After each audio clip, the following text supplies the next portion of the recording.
Kai žmogus išgirsta apie finansinį raštingumą, dažniausiai jisai sako, be ryšiaus, nuobodų, skaičiuoti reikia ten čekius rinkti, suprasti ten tas akcijas kažkokias, fondus, nafig, nenoriu. Ir čia yra didelė klaida. Nes yra labai paprastų dalykų, kuriuos pradėjęs taikyti ir įgyvendinti, jau pradėsi didinti savo pinigų srautą ir atlaisvinsi pinigus tam, kad formuotum kapitalą, taptum nepriklausomas ir pasiektum savo tikslus. Apie tokius paprastus dalykus aš ir papasakosiu šiame video. Žiūrėk iki galo ir aš pateiksiu žingsnis po žingsnio algoritmą, kaip pasidaryti paprastą finansinį planą, be kuriuo šiandien tiesiog neįmanoma. Pirmas patarimas - išleisti mažiau nei uždirbi. Jau girdžiu, kaip kažkas šaukia iš anos ekrano pusės. Nu viskas, galim skirstytis, problema išspręsta. Ne, nu tai čia yra arkliui aišku. Tada paspausk like mygtuką, jeigu apie tai girdėjai, bet kol kas nelabai sekasi tai įgyvendinti. Ir paslaptis čia slypi štai kada. Tu gali tai padaryti tik tokiu atveju, jeigu turi aiškiai suformuluotą ketinimą ir iš karto atsidedi gabalėlį pinigų, kurį ketinėjai išsaugoti. Pavyzdžiui,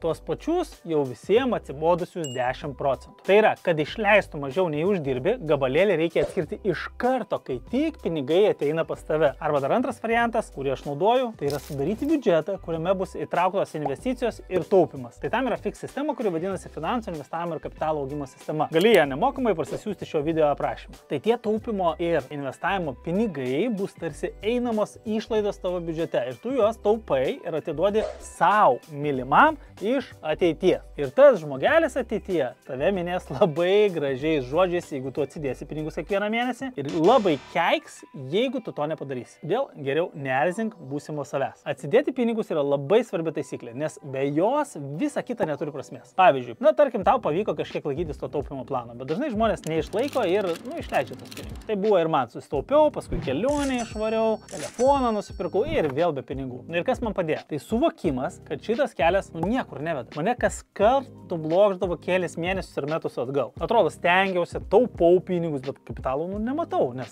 sukaupti pinigai vėl į nulį pavirto. Todėl tiesiog daviau savo įsipareigojimą, kad nepaisant nieko, visų pirma investuosiu, o gyvensiu už tai, kas liks. Ir tai pasirodė daug paprasčiau negu galvojau. Pabandyk ir tu tau irgi pavyks. Pradėk suma, kuri nesukelia diskomforto. Ir kai suformuosi įprotį, ją didink. Ir nespėsi pastebėti, kaip jau sutaupai ne 10, o 20-30 procentų nuo savo atlyginimo. Kitas svarbus punktas yra išmokti planuoti išlaidas ne mažiau kaip metams į priekį. Nes dauguma žmonių dėja tiesiog neturi planavimo įgūdžių. Nors yra, pavyzdžiui, planuojamas valstybės biudžetas, yra planuojamas įmonės biudžetas. Tai reiškia, kad planuoti yra normalu. Ir kai pradedam šį įgūdį lavinti, paleidžiam labai galingą paieškos sistemą. Mūsų smegenis. Jis supranta, kokias užduotis mes norim išspręsti per 1 metus ir koks geriausias rezultatas kiekvienoje srityje mus tenkins. Pavyzdžiui, nusprendė per metus sutaupyti saugumo rezervą. Tai koks būtų geriausias rezultatas?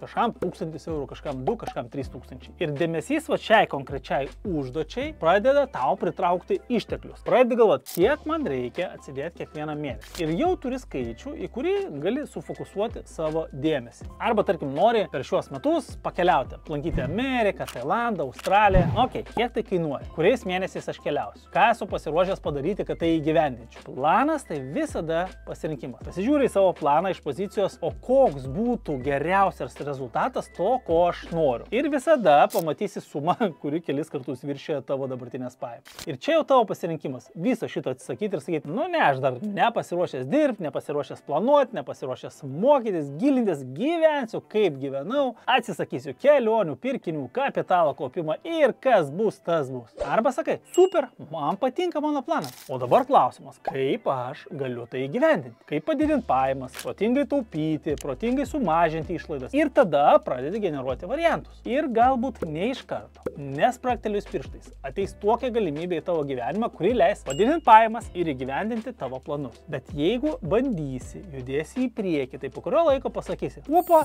stebuklai prasidėjo, sutiksi tinkamus žmonės, įvyks netikėtos situacijos, susikurs palankios aplinkybės. Nes taip jau buvo mano gyvenime. Kai iš naftos grąžimo platformų, dirbdamas juodą darbį po 12 valandų per parą, perėjau 100 milijoninės korporacijos top vadovo pareigas. Tai taip įvyks ir tavo gyvenime, jeigu imsiesi veiksmų. Dabar dalis žmonių žiūri tokį video ir galvoja, tai kokios ten pas mane tos galimybės, nėra pas mane čia jokių variantų. Iš vis jokių šansų, uždirbu ten 600-800, gyvenu kaime kažkur tai. Tai apie ką tu čia iš vis ar tu kalbi? Kaip ryte, aš žinau, kaip žmonės gyvena regionuose. Mano paties vaikystė prabėgo Kulupienuose, tai aš viską puikiai suprantu. Ir vis dėlto mano įžvalga yra tokia, viskas bus taip, kaip nuspręsi. Jei tavo sprendimas bus, kad neturi šansų, tai taip ir bus. Nes iš iš tiesų žmonės, kurie pradeda užduoti savo klausimą, kaip aš tai galiu, net likdami savo darbės to pačio atlyginimu, pradeda matyti galimybę. Pasiima papildomas pareigas, susiranda papildomų uždarbio variantų, jie tiesiog pakeičia savo gyvenimą. Būna ir taip, kad atlyginimas nekyla metus. Ir pareigom pakilti neįmanoma, nes, šefas ten savo draugelius kelia, o ne tave. Tai čia visada aš sakau taip, netenkina darbas,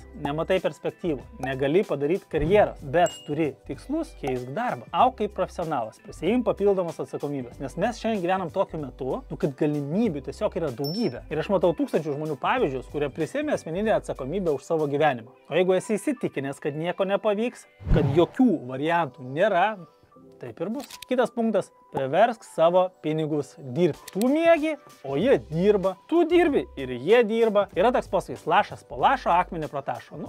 Perfrazavus gaunas taip centas po cento ir milijonas prikapsi. Man jis žiauriai patinka, nes tai tikrai atspindi pinigų paskirtį, jų funkciją, jų užduotį. Jų užduotis yra ne tik, kad mes juos gautum ir išleistumėm, jų užduotis yra, kad jie dirbtų ir daugintųsi tavo labui. Kažkas pasakys, na gerai, turtingiems tai tikrai tai veikia, o aš su savo ten pajamom, net tam kaime savo, tai jokių šansų. Apie kokius pinigus mes kalbam? Kalbam apie bet kokius pinigus. Net jeigu tai yra 2, 3 ar 5 eurai. Kaip aš sakau, pradėti investuoti galim nuo smulkių monetų kišenėse ir tai yra tiesa. Pavyzdžiui, sutelktiniam finansavime, kriptovaliutose ar akcijų rinkoje gali pirkti pirmos aktyvus net jeigu 10 eurų turi. Kas čia gaunasi? Kavos puodeliai. Ir jeigu pradėsite daryti sistemingai, tarkim, pirkdamas dividendinius ETF-us, šį mėnesį 10 eurų, kitą 20, paskui galbūt 30, pradės augti motivacija, pradės atsirasti pasyvios pajamos. Tai pačioj pradžioje jis bus mikroskopinis, bet kiekvienas centas per laiką pereina į eurą. Pavyzdžiui, aš investuoju, o mano žmona prisilaiko konservatyvių pinigų valdymo principų. Sako, tu ten pirkstas savo akcijas, fondus, o aš tiesiog taupysiu. Aš darau šiek tiek kitaip. Perku dividendinius ETF-us ir gaunu dividendus. Ir nors pas mane palūkanos ne kiekvieną dieną, o kas ketvirtį ar kas metus krenta ten priklausomai nuo ETF-o. Mano tikslas yra, kad mano kapitalas augtų, augant ir ETF-o vertį. Investavimui reikia skirti laiko, jėgų, energijos, pasirinkti tas, kurios tinka būtent tavo atsižvelgiant į tavo situaciją. Ir sistemingai dėti ten pinigus. Kad jie pradėtų tau kurti tos upelius, kurie vėliau virs kapitalu tavo finansinės nepriklausomybės upė, jeigu apskritai turi tokį tikslą. Bet kaip praeiti šitą iš pirmo žvilgsnio atrodo sudėtinga kelias. Visų pirma, susitarti su savim, kad šis kelias tau tinka. Na ir visų antra, mėgautis kiekvienu šito kelio žingsniu. Veiksmai, kuriuos darai šiandien, po mėnesio, po pusės metų, po metų ar kelių, tikrai tave nuves ten, kur tu nori būti. Ir net jeigu pradedi nuo 10 eurų, tai per 5 ar 10 metų, bet kuris žmogus gali susikurti stiprų pagrindą finansiniai laisvei. Net jeigu jis pradeda nuo nulio ar net nuo gilaus minuso. Ir tai jau įrodė daugybė žmonių istorijų. Tam, kad šitą kelią nueitum ir nepasiklystum, reikia matyti, kur eini, o tai jau yra apie planavimą, apie finansinį raštingumą ir apie asmeninio plano sudarimą. Todėl prenumeruok mūsų kanalą, pasižiūrėk tos video, taip tu galėsi įvaldyti finansinį raštingumą, gauti įžvalgų ir turėti lengvesnį kelionės pradžią. Kitas labai svarbus punktas yra nuolat, be sustojimo, dirbti ties pajamų šaltiniais. Puikiai naujiena yra ta, kad pajamas galim didinti be galo. O kažkas dabar pasakys, pala, tai atlyginimas turi lubas, bet čia tik tu taip nusprendži. Dabar pasižiūrėk aplinkui, nes užduodama šitą klausimą, kaip aš galiu uždirbti daugiau, gali auginti savo pajamas beveik be ribų. Kažkas mažais žingsneliais augs po 3, 5, 10, galbūt 30% per metus, o kažkas gali užaugti labai greit. Aš esu matęs skirtingus scenarijus. Ką aš turiu mintyje? Apie profesionalumo augimą, apie pasaulio vaizdo plėtimą, kaip žmonės dar uždirba, apie daugybinių pajamų šaltinių kūrimą. Tai ne apie 5 darbus, o kaip tu, pavyzdžiui, gali vienu metu lygiagrečiai atlikti kai kurias pareigas tiek pas vieną darbdavį, tiek tuo pat metu dirbti su keliais darbdaviais. Pavyzdžiui, pagrindiniam darbė pas vieną, savaitgaliais freelancini pas kitą. Gali susikurti savo amatą, gali pradėti verslą. Tai yra pajamų augimo šaltinių yra didelis pasirinkimas. Žmonės, kurie sako, kad nėra galimybių, tai žmonės, kurie tiesiog pasirinko nebandyti, nesimti veiksmų, nejudėti ir neieškoti būdų. Tie, kurie pasirinko užduoti savo klausimą, kaip aš galiu, būtinai atras būdą uždirbti daugiau. O kaip tu pats, ar tu matai galimybės pasididinti savo pajamas? Parašyk komentaruose taip arba ne. Ir jeigu taip, pasidalink savo variantais ir tai padės praplėsti kitų žmonių pasaulio matymą. Dar vienas iš mano mėgstamiausių yra padirbėti ties tikslų nustatymu. Aš visą laiką kartoju, pinigai ateina konkrečiam tikslui. Tai yra, kai žmogus tiesiog sako, noriu uždirbti milijoną. Ir kas? Užduodi jam klausimą ir girdi atsakymą, ką aš žinau, išleisiu kaip nors, smagu bus, ne? Bet tai, bičiuliai, neveikia. Nes mūsų užduotis yra aiškiai suprasti, ko aš noriu gyvenime, kur konkrečiai konkrečiai noriu gyventi, kokį gyvenimo būdą turėti, kokia mano šeima, kaip maitintis, kaip atrodyti, ką duoti vaikams, pasauliui, ko būti kaip profesionalas ir taip toliau. Ir kuo daugiau turi atsakymų į klausimus, kam man pinigai, kokios sumos aš noriu, ką aš noriu su tuo daryti, kam aš ketinu juos išleisti, tuo greičiau pradedi matyti aplink būdus uždirbti šitos pinigus. Atsiranda žmonės, atsiranda galimybės. Kažkas dabar pasakys, aš to net kaip tikslų tas užsirašymas gali pritraukti pinigus ir galimybės. Bet žiūrėk, jeigu netiki,